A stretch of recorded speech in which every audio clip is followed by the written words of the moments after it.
Hola, hola, hola, ¿cómo están? Muy buenos días, gente linda. Gracias por acompañarnos en esta mañana. Estamos ya en miércoles, mitad de semana, 7 de enero de 2026. Y hoy no nos acompaña Fer Jaramillo, vean ustedes, nos falló un miércoles, pero bueno, aquí estamos siempre listas y dispuestas para ofrecerles información de distinta índole. Vamos a hacer un análisis sobre la situación de Venezuela con una periodista venezolana desde el territorio también, pues sabremos cómo ha vivido la población venezolana esta incursión de Estados Unidos en su territorio, ¿no? Y bueno, vamos a empezar con la pregunta del día. ¿Cree que exista algún cambio significativo en la gestión de seguridad para este año? Esa es la inquietud que tenemos, queridos amigos, amigas, para que ustedes puedan contestarla, habida cuenta de que el 2025 cerró como el año más violento de la historia del Ecuador, superando las 10,000 muertes violentas en nuestro país, vidas arrebatadas por la violencia y, por supuesto, muchos niños, niñas, adolescentes incluidos en esta lista, mujeres, padres de familia, víctimas de una violencia imparable en el Ecuador y que pues hasta el momento no ha habido ninguna estrategia efectiva para poder afrontarlo, para darle la seguridad a la ciudadanía de poder vivir tranquilamente, de no tener miedo de salir a la calle. Y pues aquí nomás esta mañana uno de nuestros compañeros sufrió un intento de robo con un arma de fuego, lastimosamente, pues hay que decirlo, aquí ya en el sector de la Floresta es un día sí, un día no, que están robando y cada vez de la forma más violenta. Así es que pues mucho cuidado también para la gente, los vecinos de acá del sector de la Floresta. Si ven algo, repórtenlo a la policía. Los comités de seguridad también están alerta, están activos, por favor. Si ven algo, pueden reportarlo también para que existe una respuesta, por lo menos un monitoreo por parte de la Policía Nacional con estos hechos que se vienen registrando continuamente acá en este barrio. Así es que esa es nuestra pregunta. ¿Cree que exista algún cambio significativo en la gestión de seguridad para este año? Más adelante repasamos los resultados de quienes deciden participar hoy en nuestra encuesta. Además, queremos recordarles que este 8 de enero, ya el día de mañana, se cumplirán 38 años sin Santiago y Andrés.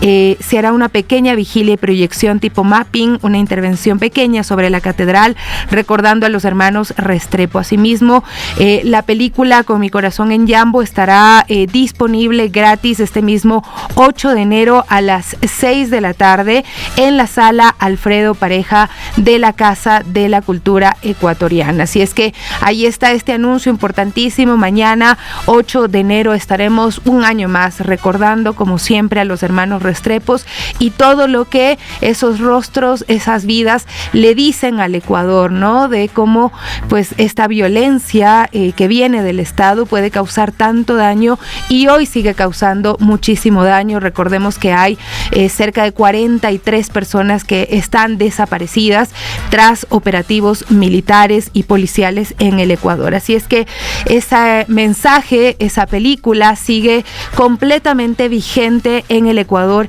en este momento.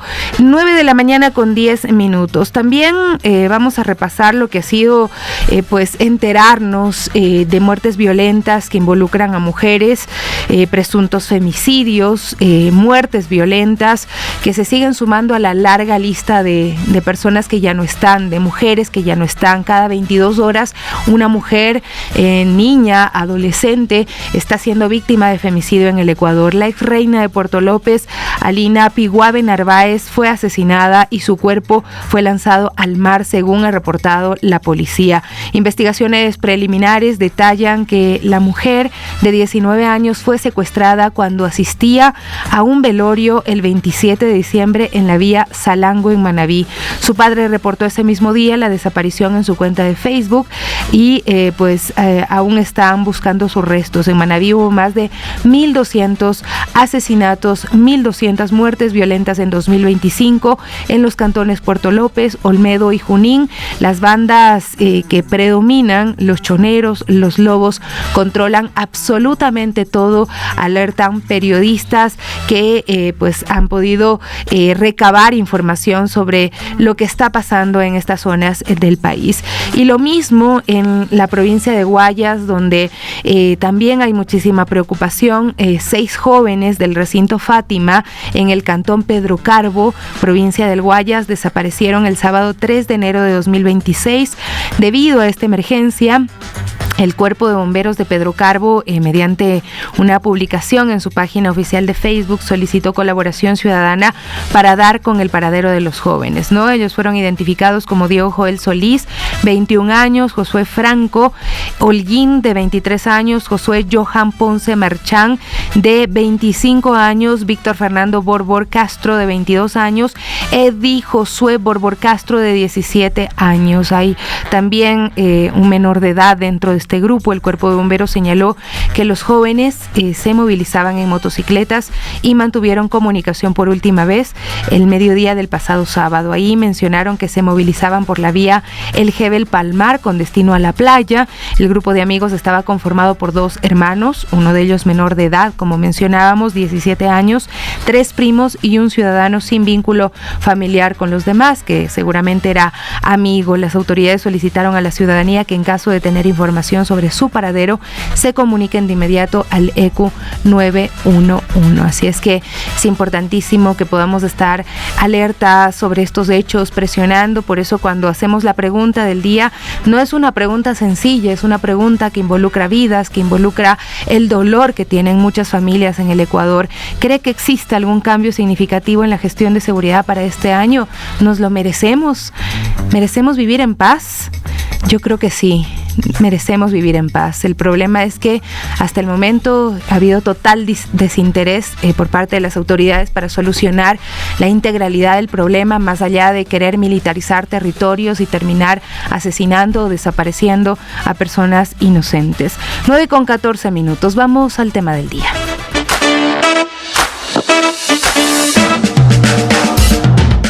Bueno, estamos ya en el tema del día y vamos a abordar la situación de Venezuela en instantes. Esperemos ya la conexión de la periodista venezolana Naile Manjarrés, pero hagamos un repaso de lo que fue el día de ayer, 6 de enero, la sesión extraordinaria del Consejo Permanente de la OEA sobre Venezuela, ¿no? Desde Washington, el Consejo Permanente de la Organización de los Estados Americanos, OEA, pues realizó esta sesión extraordinaria este martes para analizar la profunda crisis política, diplomática generada tras la operación militar de Estados Unidos en Venezuela, que terminó con el secuestro del presidente Nicolás Maduro el pasado 3 de enero de 2026. La convocatoria formalizada por Colombia como presidente rotativo del Consejo Permanente buscó escuchar las posiciones de las delegaciones sobre el operativo estadounidense y sus efectos en la región, así como explorar caminos hacia una solución pacífica de la crisis venezolana. ¿Cuál es el contexto, no? El tema del secuestro de Nicolás Maduro y su esposa generó una alarma hemisférica. La sesión extraordinaria se dio en medio de una situación sin precedentes, por lo menos acá en la región.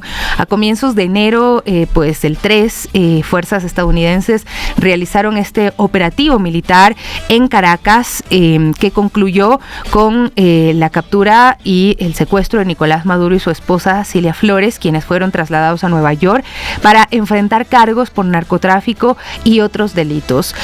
No había ninguna orden de por medio, ninguna orden de la Corte Penal Internacional, que es la que podría habilitar a otro país pues para poder generar un operativo de este tipo. Pero el hecho ha desatado esta crisis también diplomática regional, con múltiples países latinoamericanos y organizaciones internacionales denunciando una violación del derecho internacional y de la soberanía venezolana.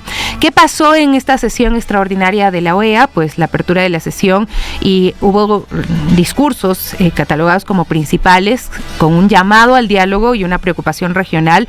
En su intervención, el secretario general de la OEA, Albert Radmin, subrayó la importancia de que el Consejo Permanente funcione como foro para el intercambio abierto de puntos de vista sobre los acontecimientos en Venezuela, e instó a que las palabras del encuentro vayan encaminadas a acciones coordinadas y fundamentales fundamentadas en el respeto al derecho internacional. Ramdin destacó que la crisis en Venezuela exige no solo declaraciones, sino acciones sostenidas para ayudar a encontrar una salida pacífica y democrática a la situación, ¿no? Bueno, como hablamos en este mismo momento de democracia después de lo ocurrido. Críticas se dieron a la intervención de Estados Unidos. Una de las posturas más fuertes fue la de la delegación de Colombia, país que presidió la sesión, que calificó las acciones militares de Estados Unidos como una clara violación al derecho internacional y advirtió sobre los riesgos que representan para la paz y estabilidad regionales. Colombia, junto a otros países, defendió que la democracia no puede resultar de coerción o intervención externa, subrayando la necesidad de soluciones políticas y diplomáticas. También, por supuesto, la defensa del operativo por parte de Estados Unidos. El representante de esta nación ante la OEA, Leandro Rissuto, defendió la operación describiéndola como una acción de aplicación de la ley dirigida contra individuos procesados por narcotráfico y crímenes conexos. Rissuto afirmó que la acción estadounidense no tenía intención de ocupar Venezuela ni de interferir en sus instituciones internas, rechazando la interpretación de intervención armada. Hubo otras reacciones de otros estados. La sesión estuvo marcada por divergencias notables entre los países representados en el Salón Simón Bolívar de la sede de la OEA. Gobiernos de izquierda, centroizquierda, incluyendo México y Brasil, reprocharon el uso de la fuerza sin mandato internacional, advirtiendo que ello sienta un precedente peligroso. Delegaciones conservadoras o alineadas con Estados Unidos pusieron el énfasis de la situación de crisis interna de Venezuela e incentivaron la necesidad de aplicar mecanismos que promuevan un retorno a la democracia, aunque sin coincidencias claras sobre los medios y los efectos. Algunos países insistieron en que la única vía legítima para el futuro de Venezuela debe derivar de la voluntad de su pueblo y de procesos políticos internos. La sesión concluyó sin la adopción de un pronunciamiento vinculante o una resolución conjunta, reflejando también pues esta profunda división dentro de la OEA sobre cómo abordar la situación de Venezuela, ¿no? Los discursos se centraron mayoritariamente en diagnósticos, críticas recíprocas, en llamados al respeto al derecho internacional y la soberanía, un debate que confirma la fragmentación hemisférica respecto a la legitimidad de la intervención estadounidense, al mismo tiempo la complejidad de encontrar una postura común que pueda conducir a una salida sobre la situación de Venezuela.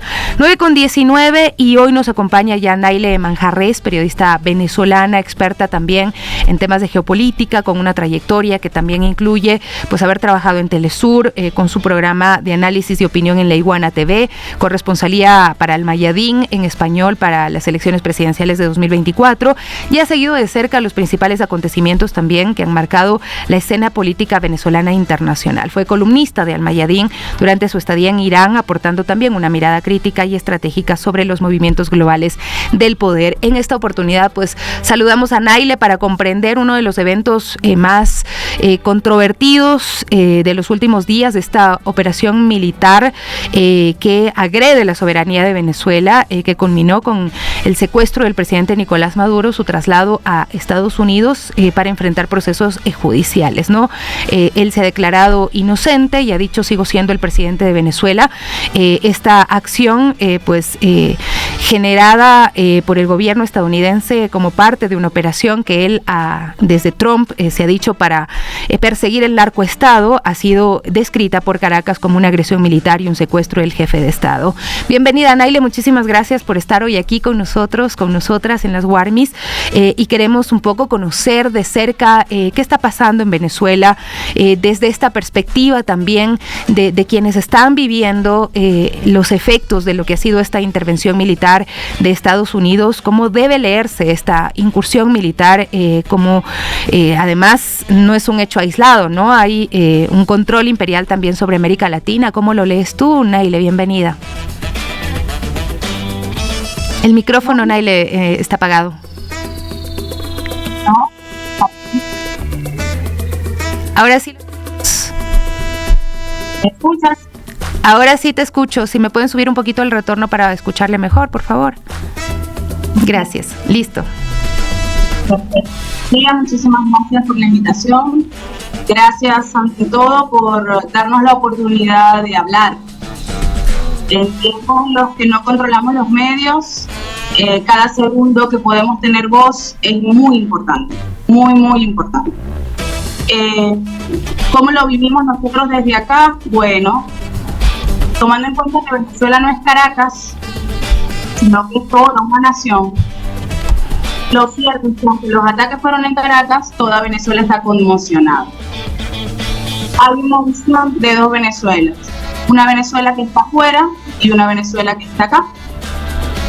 La Venezuela que está acá no ve como positivo la forma en la que fueron ejecutados los parámetros de apropiación de nuestros recursos por parte de Estados Unidos. No quiere decir por parte de la oposición que no estuvieran dispuestos a ceder los recursos. Quiere decir que la forma incluso los conmocionó. Y eso habla de un profundo desconocimiento de lo que ha sido el accionar de Estados Unidos a lo largo de los años, desde que se constituyó como imperio. Y eso es un shock, por supuesto. Del otro lado está la arena política de quienes defienden el proceso de la revolución y de quienes defienden a la patria. Esa parte de la población, que podría decir yo que es la mayoría dentro del país, que no está dispuesta a ceder sus recursos y que considera que ningún gobierno extranjero tiene la potestad de acceder a nuestros recursos y obtener el control total de ellos. Esa población está activa, esa población está despierta, esa población está queriendo, si no pronunciarse, por lo menos evaluar los acontecimientos con mesura. Porque la verdad, la población, por más que muchos podamos hablar, está en conmoción, está en un estado de shock.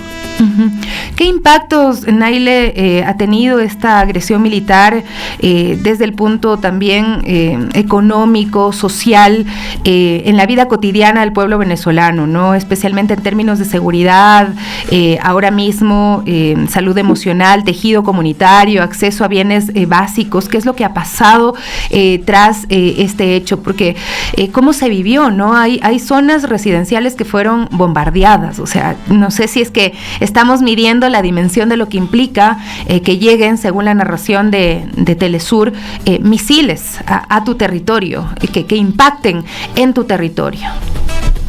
Bueno, en lo particular, la zona residencial donde yo vivo fue atacada, que es Fuerte Tiuna, que es un bastión militar conocido ampliamente dentro del país para quienes hemos vivido y sabido más o menos cómo es la distribución de los poderes en Venezuela.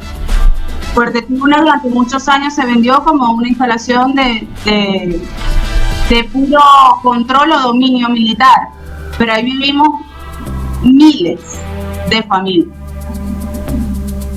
Y mis vecinos, los niños, los animales que ahí estaban, porque en ese momento no estaba yo allí, están todavía conmocionados y aterrorizados, no sabían cómo sonaba un misil. No sabes lo que está ocurriendo. En el momento que tú estás durmiendo y de pronto sientes que el mundo se te está viniendo encima. Eso lo podemos narrar nosotros como periodistas de muchas maneras, lo podemos adornar, pero otra cosa es sentirlo y vivirlo. Nosotros incluso podemos describir o pretender describir lo que vive Gaza, y muchos periodistas se han quebrado al intentar hacerlo porque sobrepasa cualquier expectativa. Vivirlo, en mi experiencia personal, como fue en Irán, que lo viví durante 10 días, en la mal llamada guerra de los 12 días, es atroz. Yo siento mucha compasión y mucha compenetración con los venezolanos que sintieron eso una noche. Porque no estábamos preparados para eso, porque Venezuela no está preparada para eso, a pesar de que el presidente Hugo Chávez lo advirtió todo lo que pudo, de que el presidente Nicolás Maduro lo advirtió todo lo que pudo, de que se le ha hecho un llamado a la reflexión continuamente a la oposición de que estos eran los planes imperiales. Esto es algo que ha sido de sobra advertido, porque es el mismo proceder. Antes de que esto ocurriera, nuestro representante ante la ONU, Samuel Moncada, él advirtió que estaban haciendo un copy-paste de lo ocurrido con Noriega. La decía que era exactamente el mismo montaje del caso. En esta oportunidad tratándose de narcotráfico para tratar de Nicolás Maduro.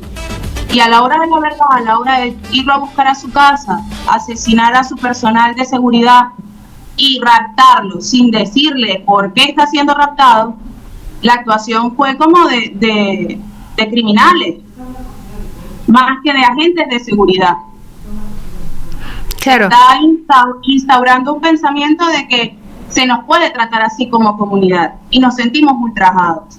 Ahora, ¿qué pasa? ¿Qué otras consecuencias tiene el tema de la guerra? No solamente las bombas, no solamente la muerte, no solamente el trauma del sonido y revivir una y otra vez esa situación que no nos merecemos, que no se merece ningún ser humano. La inestabilidad del comercio en la calle. El desconocimiento y la angustia hace que las personas, los comerciantes, en primer término, muchos, en un total alarde de inconsciencia, suban los precios desmedidamente de los productos, empiecen a acaparar productos. Y eso es lo que pudiera llamar a saqueo, que eso se está apostando desde el gobierno venezolano a que no ocurra, a que no se repitan errores de anteriores crisis, a que se mantenga la calma. Hay una lectura muy importante que hay que hacer, que es que mientras el gobierno está haciendo lo posible por mantener la calma, por preservar el hilo constitucional, por preservar la vida de las personas, y que aquí no se entre en una guerra entre hermanos, que aquí no se instaure una guerra civil que se ha evitado durante años, eso lo venden como si se estuviera pactando con el enemigo. Y no, se trata de que a pesar de que secuestraron al presidente Nicolás Maduro y está siendo enjuiciado por cargos que hasta los momentos no han sido probados y no le corresponden a un presidente de la República ser tratado de esa manera, aquí se está buscando preservar la paz. Se está buscando desde el gobierno venezolano frenar a tiempo cualquier campaña de odio, cualquier campaña de discriminación y xenofobia. Porque hay que comprender, y quiero ser muy responsable al decir esto, que una de las semillas de la oposición venezolana es el racismo y el clasismo.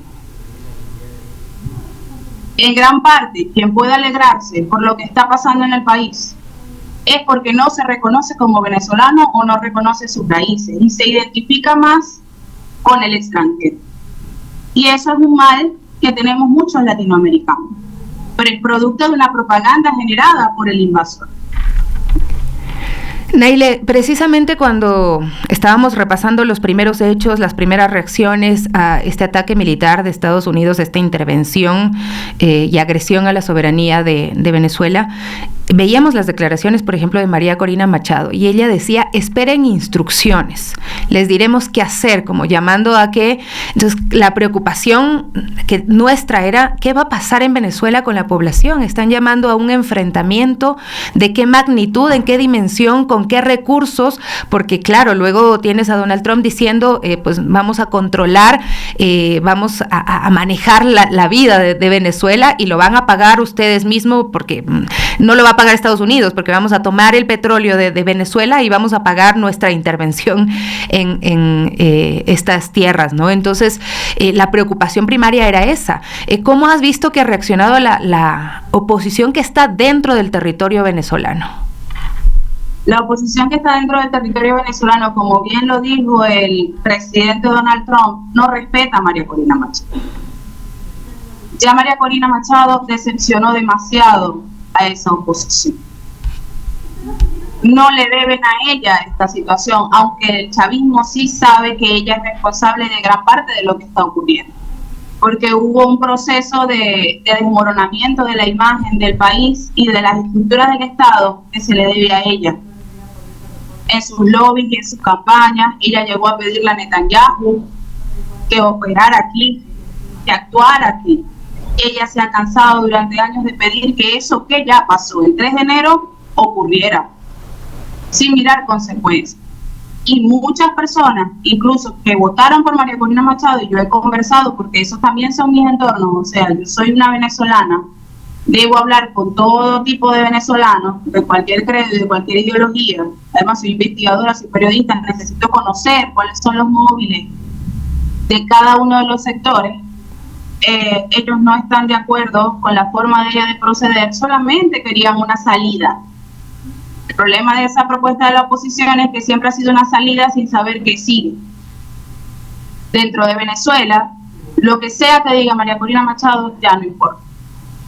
La única forma de que se activen focos de violencia es ya por inversión de dinero por parte de Estados Unidos para propiciar esos focos de violencia, como ya ocurrió en 2024 después de las elecciones presidenciales que se desconocieron los resultados. Que teníamos jóvenes drogados, y eso fue probado, buscando en su casa a venezolanos, persiguiendo en la calle a venezolanos que fueran o parecieran chavistas. Y eso ocurrió estando el gobierno en el poder.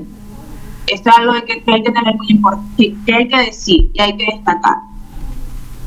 Los chavistas o las personas oficialistas o adeptas al gobierno revolucionario han sido perseguidos desde el día 1 estando en el gobierno.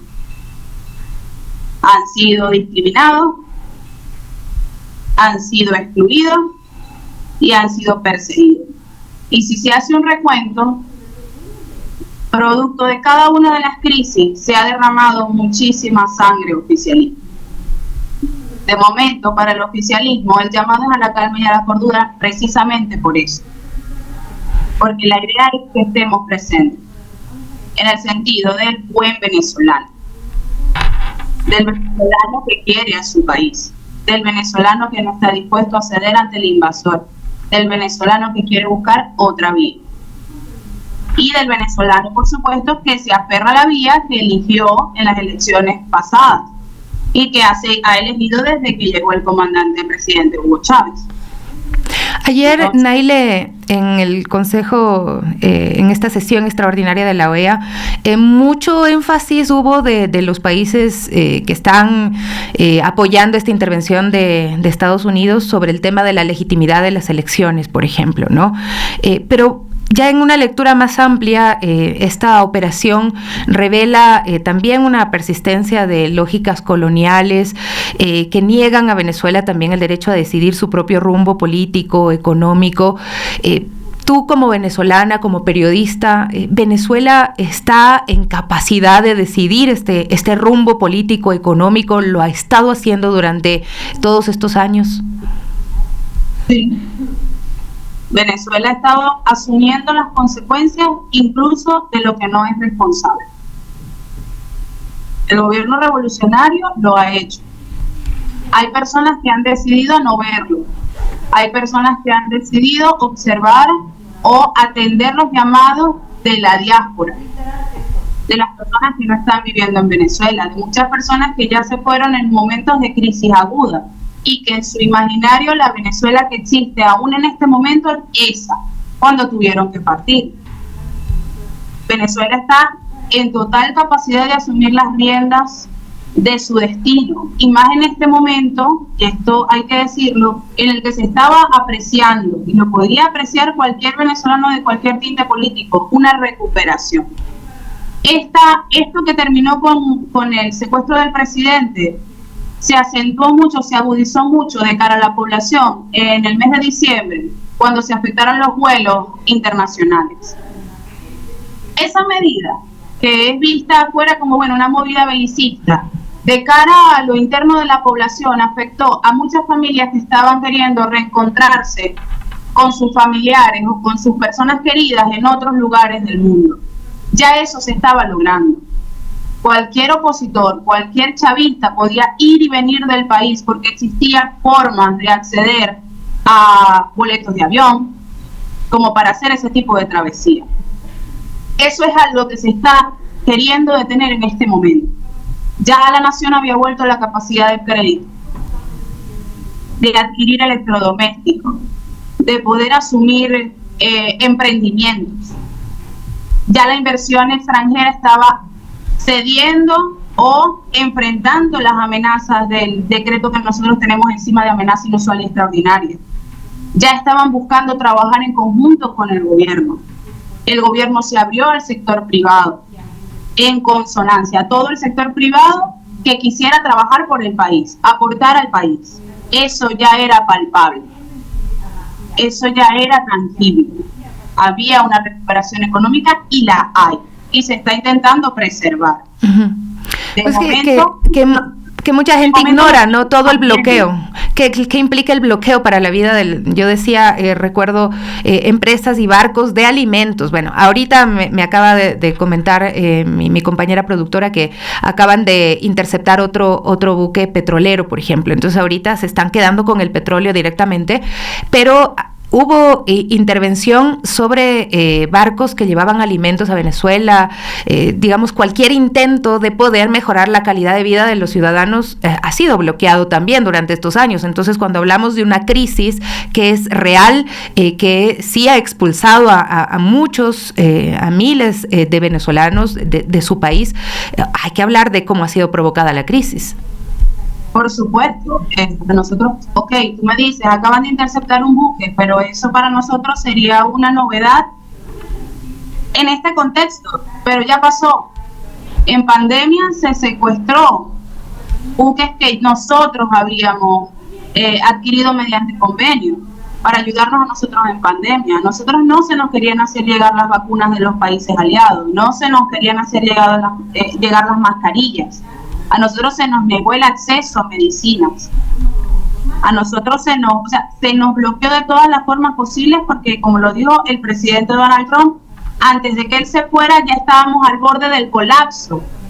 Él lo dijo en unas declaraciones, hay un video rodando y rodando donde él lo dijo en su momento y nosotros lo advertimos, los periodistas responsables con el país, miren, dense cuenta cómo él habla de nosotros, nos estaban asfixiando. Nos están asfixiando desde hace muchísimo tiempo, de muchísimas maneras, afectando las necesidades esenciales del venezolano y como te decía, y tenía que ser el gobierno revolucionario el que asumiera las consecuencias incluso de lo que no le correspondía.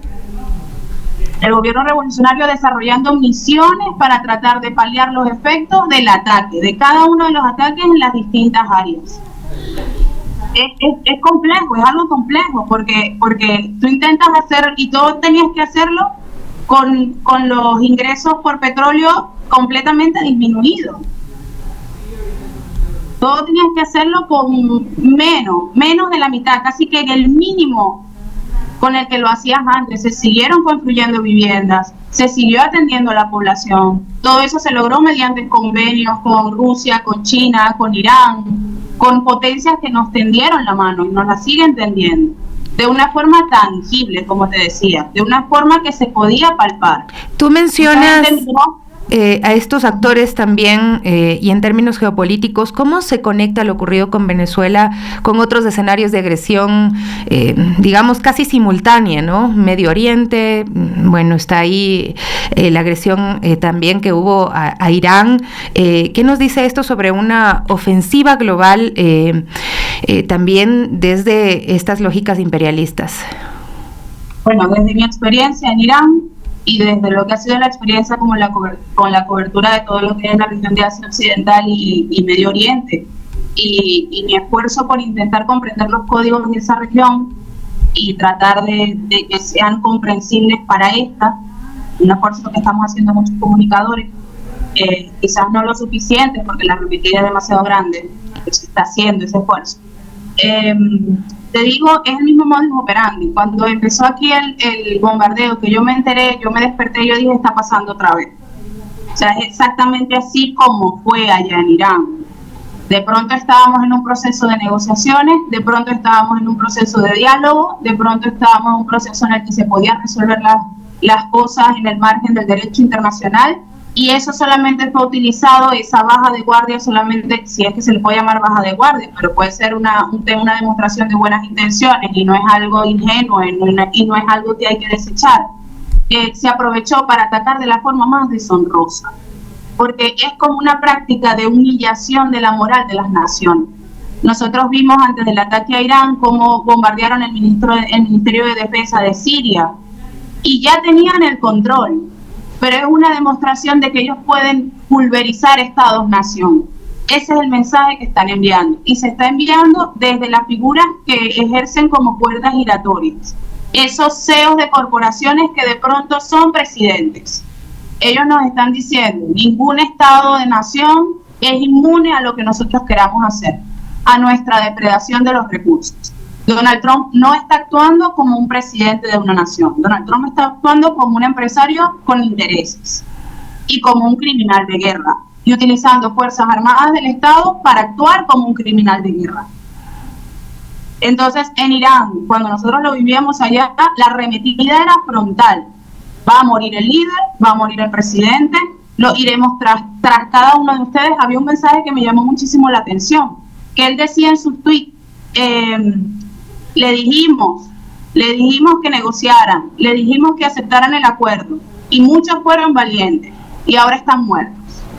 Esas amenazas no son de un presidente de la República, esas amenazas son de un asesino, de un genocida, de un criminal.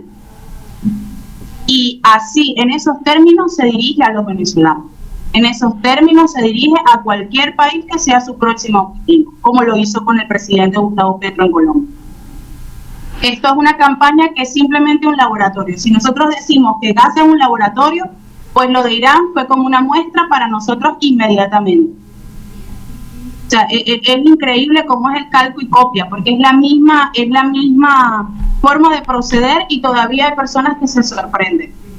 Y ellos siguen ejecutando esa forma de actuar, de ser imperio, que es la barbarie absoluta, porque les ha funcionado.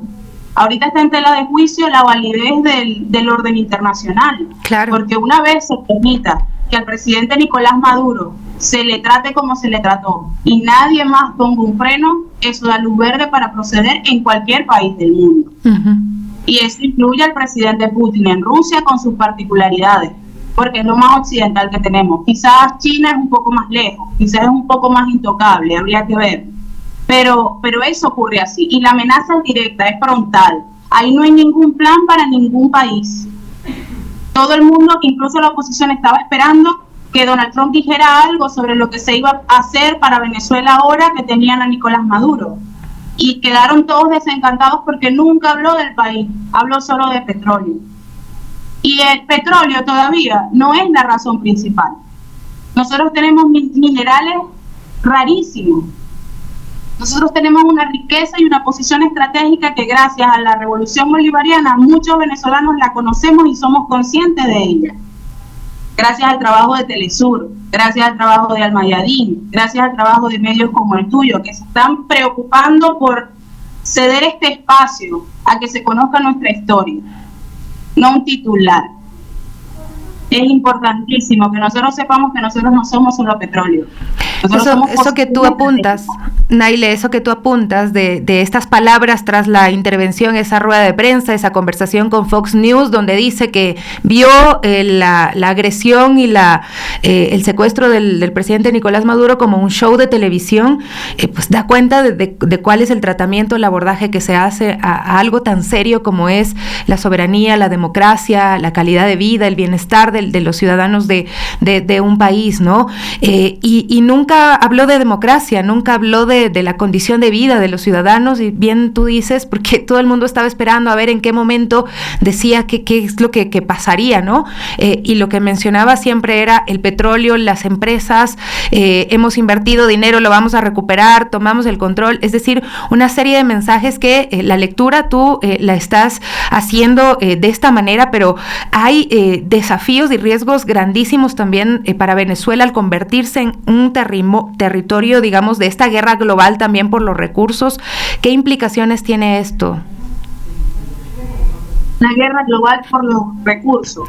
Eso está en curso desde hace muchos años. Uh-huh. Y es eso lo que se está disputando Donald Trump, aunque no lo diga, que China es la potencia mundial. Pero China está siendo la potencia mundial sin querer ser la única potencia mundial. Estamos hablando del deseo de Venezuela de pertenecer a un mundo multipolar. Eso está establecido en nuestro proyecto de país. Digo nuestro en el sentido del proyecto encarado en el presidente Nicolás Maduro, que es el presidente legítimo y electo de Venezuela, ¿okay? Sintiéndome venezolana. Lo comento desde ese lugar. Nosotros tenemos un proyecto que se llama el Plan de la Patria, y dentro de ese proyecto uno de los objetivos es que nosotros podamos vivir en un mundo multipolar desde toda la diversidad que eso implica, y que cada quien aporte desde el lugar que le corresponde lo que puede aportar. Y eso es lo primero que necesita evitar Trump. Aquí se está jugando, y lo digo con responsabilidad, el destino de la humanidad. Y eso no es que nos consideremos el centro del mundo, es que nos han hecho el foco de toda la campaña de odio y de toda la campaña de agresión y de ataque y de depredación de recursos desde hace muchísimos años. Somos un país muy rico y fuimos durante mucho tiempo un país abaratado. Y ya dijimos que no, que quizás existe otra forma de hacer las cosas, y que existe otra forma de hacer las cosas junto con personas que nos quieren elevados, junto con proyectos que nos quieren creciendo. Eso es inadmisible para quien durante tanto tiempo se llevó nuestro petróleo regalado. Esa es la realidad. Él está actuando, él y los poderes que representan están actuando desde la desesperación.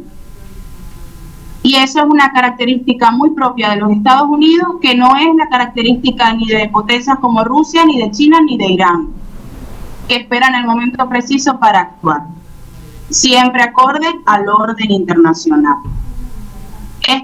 Aquí se juega el destino de la humanidad, porque aquí se están poniendo en disputa, está bien, las fuerzas armadas de cada nación, los poderes de cada nación, los intereses de cada nación, pero se está poniendo en tela de juicio la importancia que le da la humanidad al honor, a la palabra, al cuidado de sus compromisos. La política no se puede dividir o evaluar entre buenos y malos, pero sí hay personas confiables y personas que no lo son. Hay personas con las que se puede hacer negocios y con las que no. Y el mundo se está enfrentando a una dirigencia en Estados Unidos, o vamos a decir a Donald Trump, porque tampoco él representa todo lo que son los poderes en Estados Unidos, no es la verdad. Y por eso el Congreso no aprobó esa actuación. Nos estamos enfrentando a un manejo de la situación con alguien que es completamente inestable, con alguien que no está en capacidades de asumir de forma honorable cualquier decisión que toma, sino que asume desde la soberbia de un criminal invasor. Naylia, muchísimas gracias por acompañarnos el día de hoy. Un análisis fuerte, necesario, una visión desde Caracas, desde Venezuela. Tú decías, Venezuela no es solo Caracas, ¿no? Son muchos territorios y pobladores, ciudadanos, ciudadanas que están ahí con sueños y con temor en este momento también. Muchísimas gracias de verdad por este diálogo y por permitirnos conocer qué es lo que están viviendo ustedes como venezolanos y venezolanas. Gracias, Sofía, y gracias a todo tu equipo. Muchísimas gracias. Por favor, no callen. Por favor, sigan alzando la voz y sigan informando con veracidad. Gracias. 9:50. Naylia Manjarrés, periodista venezolana quien ha hecho un análisis, digamos, geopolítico y también desde su propia vivencia, ¿no? Como periodista, pero como ciudadana, como alguien que también ha vivido el miedo, el temor de enfrentar, de que su país enfrente la caída de misiles, de que su país enfrente la violación de su soberanía. Vamos a hacer una pausa y enseguida regresamos. Bueno, estamos ya de regreso con Gaby Cruz, que nos acompaña ya esta mañana. Buenos días, ¿cómo estás, mi Gaby? Buen día, mi Sofi, buen día, amigos y amigas de las Guarmis de Radio Pichincha. Estamos de aquí acompañándolos en una nueva mañana con más información. Bueno, vamos a conectarnos con nuestra compañera Diana Dávila, que a esta hora nos tiene noticias, porque de lunes a domingo los agentes de tránsito están realizando operativos en la Simón Bolívar y en la Ruta Viva. Así es, estos operativos de control es por el transporte pesado, así que queremos contactarnos con nuestra compañera Dianita, que se encuentra en el punto y nos cuente más novedades. Dianita, buenos días.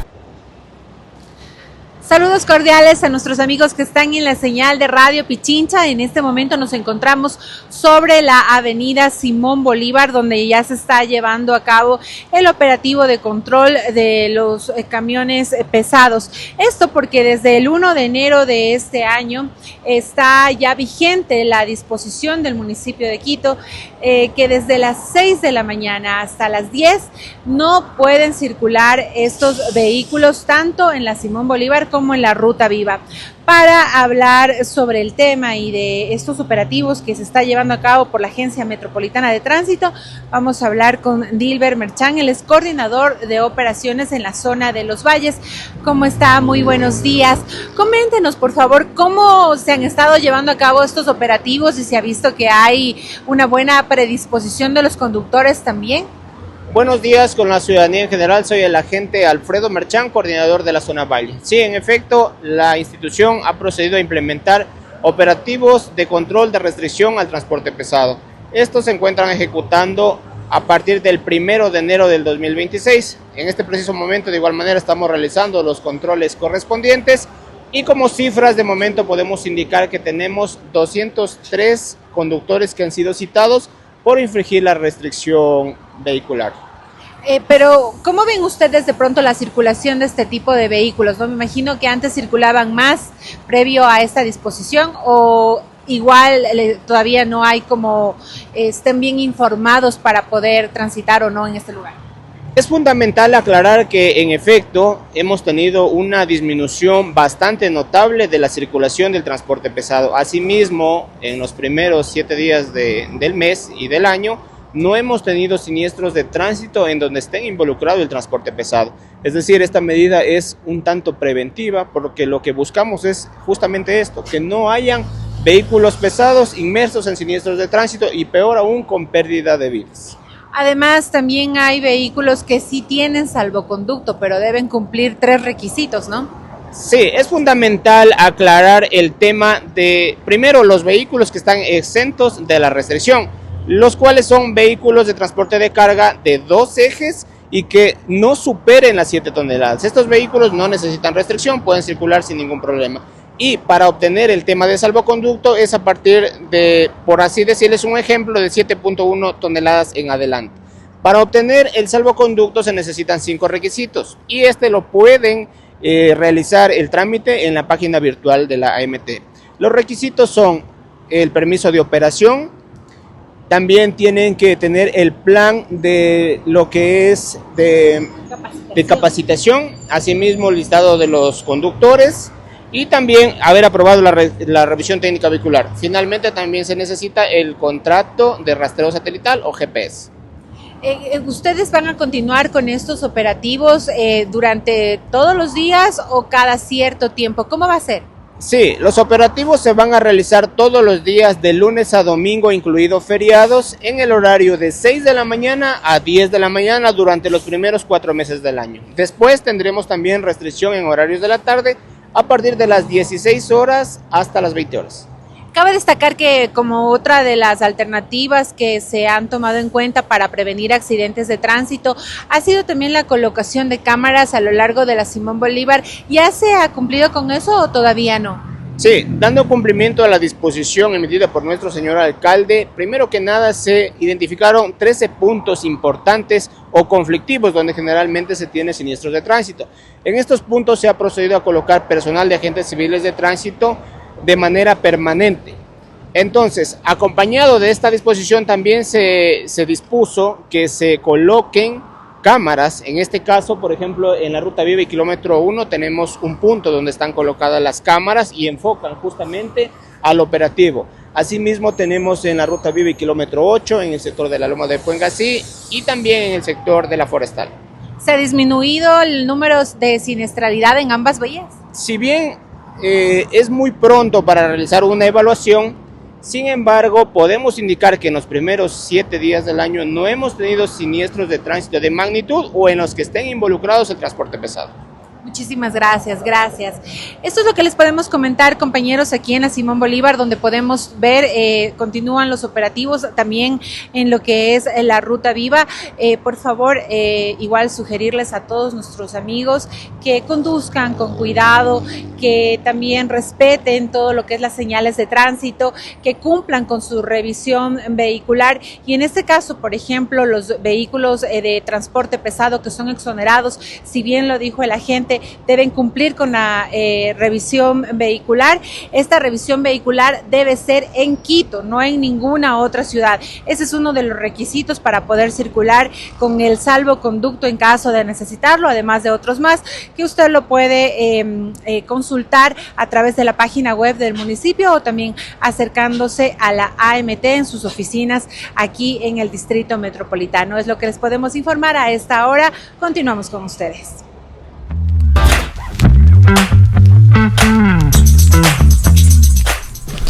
Y el programa de crédito hipotecario Tu Casa Mitimiti ofrece una tasa de interés subsidiada hasta el 4.99% anual. Registra actualmente alrededor de 3,000 proyectos habitacionales, esto calificados como viviendas de interés social y viviendas de interés público. Esto también según información del Ministerio de Infraestructura y Transporte.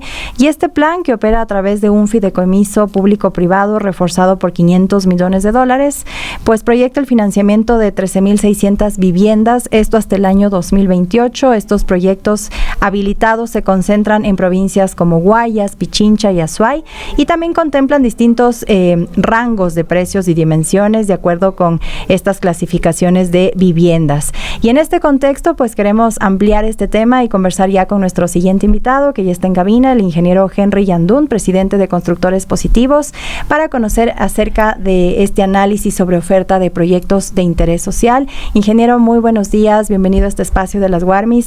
Y bueno, primero conocer qué es lo que debe saber una persona o una familia que está pensando en acceder a este tipo de créditos y que aún no saben cómo realmente funcionan o qué tanto deben tener para poder acceder a este tipo de créditos. Buenos días, ingeniero. Bienvenido.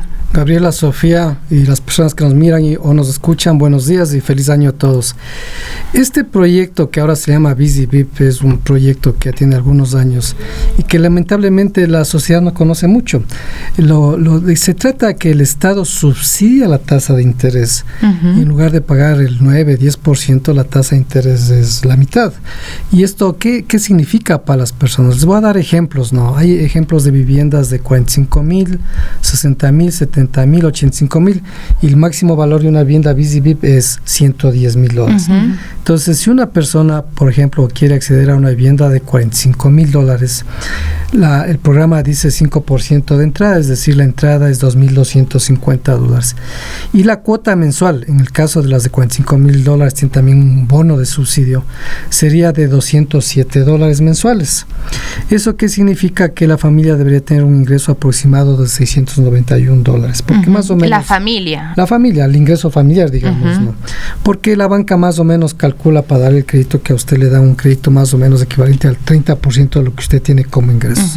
Por ejemplo, si usted lleva una vivienda de $70,000, la cuota de entrada sería $3,500 y la cuota mensual $372 y el ingreso sería $1,241, es decir, cuando ya trabaja marido y mujer ya más o menos es asequible la vivienda.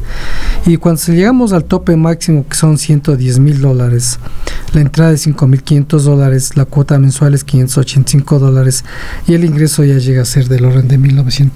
¿Pero qué significa esto? Por ejemplo, si uno dice una vivienda de $70,000, una vivienda equivalente para arrendar cuesta lo mismo prácticamente. Entonces, el concepto de estas tasas de interés es de que es tan baja que le permite al ciudadano pagar la misma cuota que paga para arriendo, pague para su casa propia. Y hay unos proyectos que son fantásticos, realmente hay que irse a conocer esos proyectos. Eso precisamente queremos entender, porque veíamos que hay alrededor de 3,000 proyectos habitacionales que están calificados para este tipo de crédito, pero ¿cómo puede la ciudadanía identificar si un proyecto realmente está habilitado y qué recomendaciones les daría antes de iniciar el trámite? Hay 3 opciones ahí. La una es que usted esté por su barrio caminando y ahí ve un proyecto y normalmente ese proyecto tiene en su anuncio, dice este es un proyecto Midubi, aunque ya no existe el Midubi, si el letrero es medio antiguo, digamos, o dice es un proyecto VISO-VIP, o si es un letrero actualizado, dice es un proyecto MITI-MITI. Es decir, solo es cuestión de que el ciudadano diga esto está certificado para el proyecto MITI-MITI, y es la única pregunta que tiene que hacer. La segunda puede entrar en la página web del Ministerio de Infraestructura y Transporte, y la otra a la página web de nosotros, de los constructores positivos, donde puede ver los proyectos. El ciudadano no tiene que hacer ningún trámite con la burocracia, nada por el estilo. Simplemente va, le gusta el proyecto y el mismo promotor le dice, ¿sabe qué? Usted puede ir al Banco El Pichincha, puede ir al Banco El Pacífico ya mismo, a la mutualista Pichincha, a la mutualista Azuay, y pide el crédito común y como que se fuera de privado a privado. Aquí no interfiere el sector público, es una compra de privado. ¿Y con BIES se puede hacer? Con el BIES también se puede hacer, ahí en cambio la tasa es un poquito más alta, pero obviamente es más factible el crédito porque uno está aportando al BIES todos los días.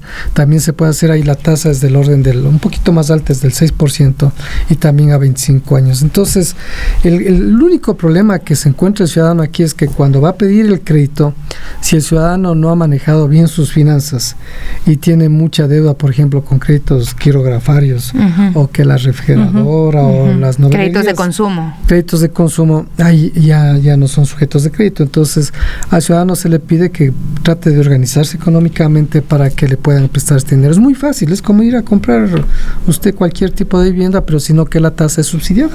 Y bueno, ahora también hay este cuestionamiento, ingeniero. A veces las personas piensan que por ser viviendas de interés social, tal vez no tengan los materiales adecuados en su construcción, tal vez no tengan los servicios básicos correspondientes. En este sentido, también explicarles qué tipo de viviendas se están construyendo dentro de estos programas en cuanto a tamaño, a distribución, a los materiales y a servicios básicos también. Aquí lo que hay que decir es vayan a ver. Porque yo puedo decir maravillas, pero hay muchos proyectos en todas las ciudades, no solo en las ciudades que ustedes mencionaron, y que vayan las personas a ver y simple y llanamente terminan enamoradas, porque realmente son unos proyectos muy bonitos.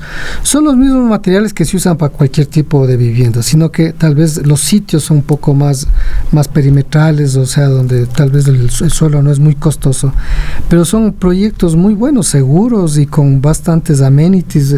Uno, la verdad es que no cree que haya esos proyectos para tener una solución VISO-VIP. ¿Cuál es la diferencia entre la de interés social y la de interés público? La BIS y VIP, las BIS cuestan menos de $85,000 okay. Y las VIP de menos de $110,000, porque las BIS que son más económicas inclusive tienen un subsidio adicional de $6,000. La pena es que en Quito y en ciudades como Cuenca, donde el suelo es muy costoso, no hay muchos proyectos BIS de este valor, pero sí hay aquí algunos proyectos BIS y también eso también es algo que nos llama la atención, porque la ubicación es un factor clave.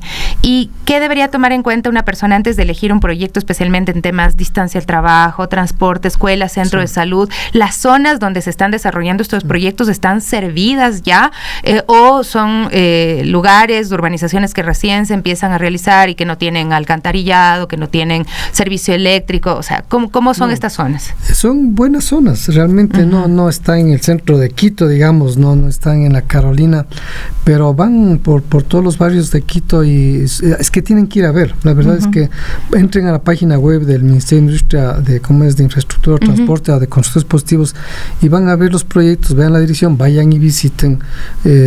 ¿Cuál es el promedio del costo de metro cuadrado de estas viviendas de interés social y de interés público? Yo no sé de memoria, pero están en el orden hay unos de $800, $1,200 de metro cuadrado, porque el tema es del suelo, ¿no? O sea, nosotros construimos esto obviamente donde el suelo es más económico.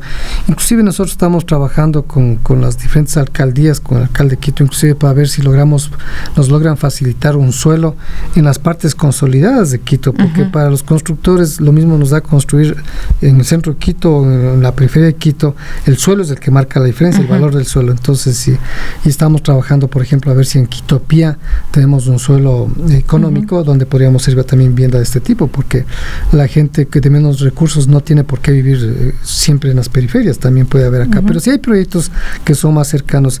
Entonces el ciudadano tiene que ver dónde estudian sus hijos, dónde trabaja, y ahí selecciona el sitio. En todo Quito hay estos proyectos. Ingeniero, y también para quienes nos escuchan, las familias interesadas, ¿qué requisitos básicos deben cumplir? A veces también es el tema de estabilidad laboral, por ejemplo, ¿qué documentación también deben presentar? Sí, el principal requisito es que sea su primera vivienda, ¿no? Si alguien ya tiene esta vivienda, segunda vivienda no existe, porque esto es vivienda subsidiada.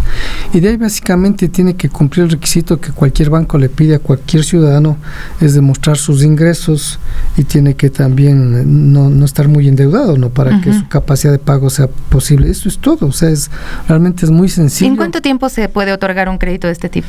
O sea, si la persona puede entrar al banco y precalificarse, al BIES también puede entrar, y con la computadora ya pone sus datos y se precalifica enseguida, y hay el proceso. Yo creo que no demora más de un mes, 2 meses en tener la vivienda. ¿Sí? ¿Estos créditos sirven para, por ejemplo, arreglar una vivienda? Hay datos oficiales de análisis que señalan que cerca de la mitad del parque habitacional presente tiene algún tipo de déficit, ya sea cualitativo, cuantitativo. ¿Qué papel pues pueden jugar ahí estas iniciativas también para reducir este déficit de manera estructural y sostenida? Porque no es solamente que la gente no tiene vivienda, sino que de pronto vive en un lugar que no está en buenas condiciones. Claro. Hay unos dos términos que se llama déficit cualitativo y déficit cuantitativo. Déficit cualitativo quiere decir que usted tiene una vivienda que no tiene todos los servicios básicos, digamos, el cualitativo. Y déficit cuantitativo es porque no es vivienda, es prácticamente cualquier cosa menos vivienda. Y lo triste es que en el Ecuador hay 1.600.000 viviendas de déficit cualitativo, y de déficit cuantitativo 728.000 viviendas hacen falta. Y lo más triste y más preocupante para la sociedad es que hay más de 460.000 familias que viven en hacinamiento, es decir, viven más de 3 personas por habitación. Y es lo que más nos debe preocupar, porque ¿qué sociedad esperamos? Claro, ¿qué jóvenes esperamos cuando viven 9, 10 personas por habitación? Entonces yo creo que este tipo de proyectos ayudan, pero el déficit es gigante. Claro, porque estos son 3.000 proyectos. ¿Cuántas viviendas son? No, el proyecto Vive, los 500 millones que ahorita el gobierno está asegurando que va a rellenar, sirve para apenas unas 16.000 viviendas. Claro. Más. Entonces el tema es que hace falta mucho más esfuerzo de toda la sociedad para reducir el déficit de vivienda. En el Ecuador, cada año hay 114.000 nuevos hogares, y nosotros no construimos más de 40.000 viviendas formalmente. Es decir, el déficit se va incrementando, y consideramos que el Ecuador sí necesita una política de vivienda mucho más agresiva para resolver este problema. Así es. Si queremos resolver el problema de seguridad, de desarrollo, de salud, de educación, hay que empezar por una buena vivienda. Así es, ingeniero. Y bueno, también solo para ir finalizando, desde su experiencia en este sector, ¿qué errores comunes, por ejemplo, usted ha evidenciado que cometen las personas al momento de buscar su vivienda, sobre todo al acceder a este tipo de créditos, y cómo pueden evitarlos, cómo pueden estar más informados? Yo creo que el error común que caen las personas es que se meten en proyectos fantasmas, sí. Estos que le dicen, deme $100 mensuales y va a tener su terreno, y no son lotes que existen, todo eso. Yo creo que el cliente tiene que ir a ver las obras. Ahora en las redes sociales sabe todo, y tiene que investigar si esa empresa que está ofreciendo cualquier proyecto tiene otros proyectos, puede visitar otros proyectos, y es muy fácil identificar a los buenos constructores, o a la fija vayan a los constructores positivos y ya está listo el asunto, sí. Pero sí tienen que validar bien que no sean proyectos piratas, básicamente, que es el único riesgo que existe acá. Pero yo les invito a ustedes mismos que vayan a conocer sus proyectos y se van a sorprender. Y no están solo en las periferias, también hay en barrios cercanos. Lo que estaba viendo acá la página del Ministerio de Infraestructura y Transporte, claro, tratando de identificar los sectores, pero hay en San Carlos, ¿en qué otros sectores? En el sur de Quito.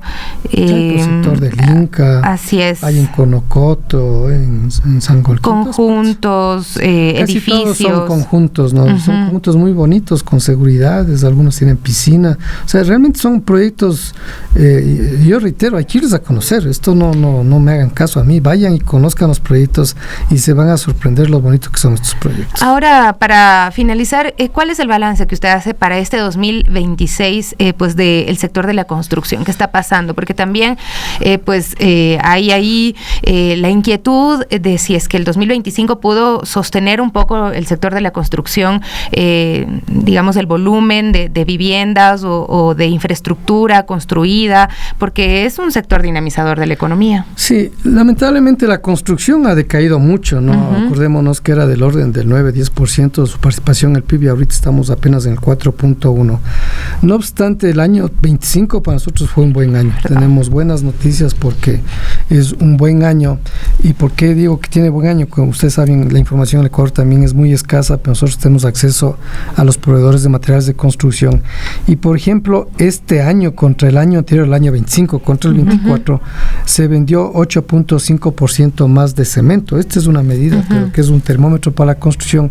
Y si analizamos los otros productos de la construcción, más o menos tienen, uh-huh, ese mismo crecimiento. Uh-huh. Es decir, acabamos de terminar un buen año a los años de la construcción, porque siempre hemos estado decreciendo y estamos felices porque se nota que hay más actividad. La gente está más tranquila. Cuando la gente está más tranquila con su empleo, con su empresita, se anima a inversión, uh-huh, a inversión a largo plazo, que es la compra de una vivienda. Y también se nota que hay más construcción de galpones industriales, comerciales, plazas comerciales, aunque la obra pública todavía uh-huh, no se ve para nada. Bueno, esperemos que así sea este año, ingeniero, para seguir dinamizando este sector, ¿no? Tan importante, y como lo dijo Sofi, un sector importante económico de nuestro país. También en mano de obra, también son muchas plazas de trabajo, también son proveedores de materiales de construcción, así que es un sector muy importante. Sí, Gaby, yo quisiera terminar esto diciéndoles que nosotros este año se incrementaron 41.044 puestos de trabajo en la construcción en general, y del empleo adecuado de la construcción, 24.456 nuevas plazas, uh-huh, de trabajo, lo cual nos causa mucha felicidad y tranquilidad, porque realmente la gente más desfavorecida de las ciudades, básicamente su única oportunidad es la construcción. Muchas gracias por acompañarnos. El ingeniero Henry Yandum, presidente de Constructores Positivos, nos hablaba acerca de varios temas. Primero, este balance del sector de la construcción y el énfasis en la posibilidad de que los ciudadanos y ciudadanas tengan una vivienda, ¿no? Lastimosamente, pues hay que tener todas estas condiciones, un trabajo que esté formal, ¿no? Porque mucha gente también queda excluida. Incluso algunos nos decían, tengo un trabajo formal y no he podido acceder al crédito, ¿no? Entonces usted dice, sí, de pronto ahí por el tema de créditos. Nosotros como Consultores Positivos estamos promoviendo la garantía Ecuador. ¿Qué quiere decir esto? Uh-huh. Porque las personas de menos recursos económicos no pueden demostrar ingresos formales, aunque claro, sí tienen ingresos formales, uh-huh, y entonces los bancos no les dan crédito porque la normativa que le pone el banco, uh-huh, también le exige eso. Entonces, estamos promoviendo a ver si el gobierno puede dar una garantía país para las personas de menos recursos. Así es. Bueno, muchísimas gracias, ingeniero, por acompañarnos en este espacio de las Warmis. Son 10 de la mañana con 15 minutos. Vamos a hacer una pequeña pausa y volvemos con más aquí en su espacio de las Warmis. Estamos de regreso, mi Gaby, gracias a toda la gente que nos escribe a través de nuestras redes sociales, Norma Macías, Maggie Ruiz, Himsel, se ponen unos nombres medio raros, William, pero bueno, a todos un abrazo fuerte en esta mañana. Así es, son sus nombres en redes sociales, pero igual les saludamos mucho. Y bueno, ahora queremos trasladarnos a la capital, contarles que desde el 8 de enero, así desde mañana, pues el municipio de Quito ya pondrá a disposición de la ciudadanía Mi Quito App.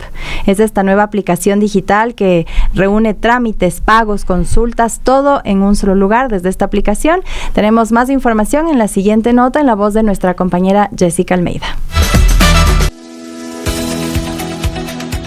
Desde este 8 de enero, el municipio de Quito pondrá a disposición de la ciudadanía Mi Quito App, una nueva aplicación digital que reúne trámites, pagos y consultas en un solo lugar.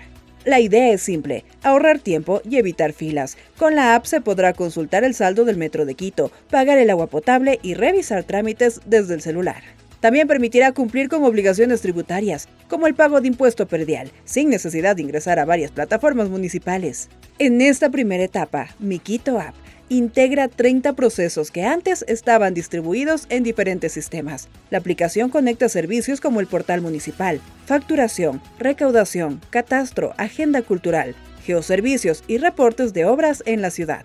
Actualmente participan 16 dependencias municipales, entre ellas Agua de Quito, EMASEO, Obras Públicas, el Metro de Quito y la Agencia Metropolitana de Tránsito. El proyecto crecerá en una segunda fase, cuando se integre el 73% de los trámites municipales y se habilite el pago del peaje de la avenida General Rumiñahui. Con esto, la ciudadanía podrá resolver aún más gestiones desde casa, reduciendo tiempos de espera y desplazamientos dentro de la ciudad. El alcalde Pavel Muñoz señaló que la aplicación ya integra el 43% de los trámites municipales, con el objetivo de acercar el municipio a la gente. Para las Warmis informó Jessica Almeida. Bueno, ahí está entonces. Mañana tenemos ya esa aplicación, hay que descargarla para que se nos facilite un poco los trámites con el municipio de Quito. 10 de la mañana con 19 minutos, también el Comité Olímpico Ecuatoriano anuncia el cierre de sus departamentos médico y técnico. ¿Qué pasó? Bueno, nuestra compañera Ana Isabel Rodríguez nos cuenta más. El Comité Olímpico Ecuatoriano anunció una decisión que impacta directamente al deporte nacional. A través de un comunicado difundido en sus redes sociales, el COE confirmó el cierre de sus departamentos médico y técnico, áreas que durante años estuvieron al servicio de los deportistas de alto rendimiento. La entidad explicó que esta medida se debe al incumplimiento del Ministerio de Educación, Deporte y Cultura en el pago de las asignaciones económicas correspondiente a noviembre y diciembre de 2025. Además, el comité cuestionó la postura del viceministro del Deporte, quien habría manifestado públicamente el no reconocimiento de la labor del Comité Olímpico Ecuatoriano y de sus directivos. El organismo calificó la situación como una asfixia económica intencional y señaló que el caso ya fue puesto en conocimiento de instancias deportivas internacionales. El Comité Olímpico Ecuatoriano advirtió que esta decisión afecta la preparación de los atletas ecuatorianos con miras a los Juegos Olímpicos de Los Ángeles 2028, en un 2026 marcado por importantes competencias internacionales. Reportó para las Warmis Ana Isabel Rodríguez. Y bueno, ahora también les comentamos que la CIDH otorgó medidas cautelares a personas de la libertad y pide visitar la penitenciaría del Litoral. El Estado debe reducir el hacinamiento, garantizar salud, agua y alimentación y permitir también una verificación internacional in situ. Tenemos más información en la siguiente nota de nuestro compañero Edison Paucar.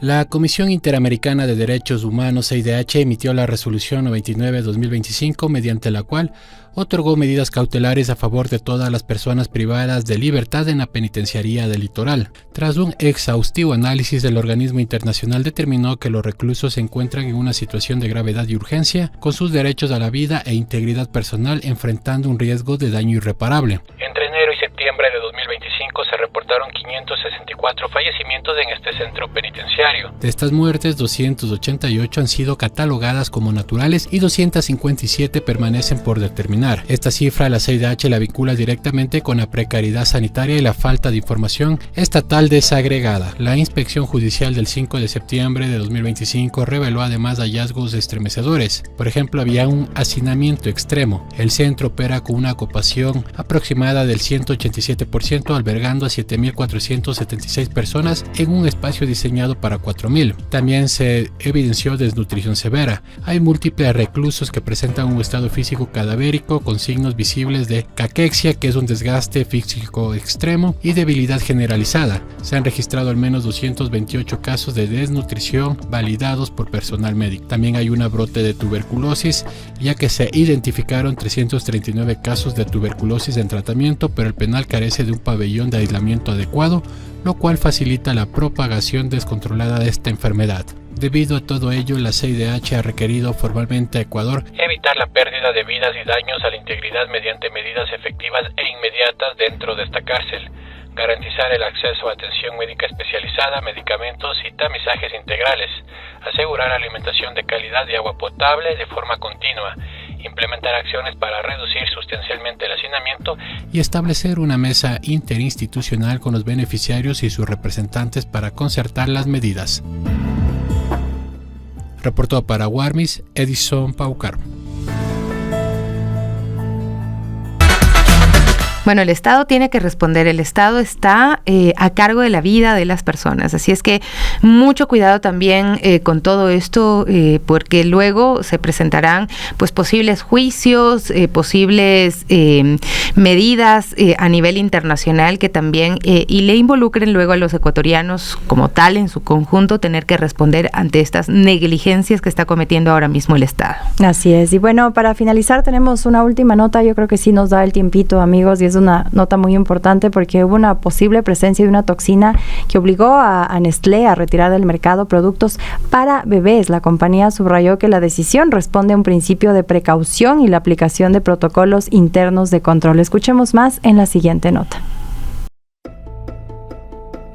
Nestlé anunció que retira a nivel global algunos productos de fórmula para bebés tras detectar la posible presencia de una toxina que puede causar intoxicación alimentaria.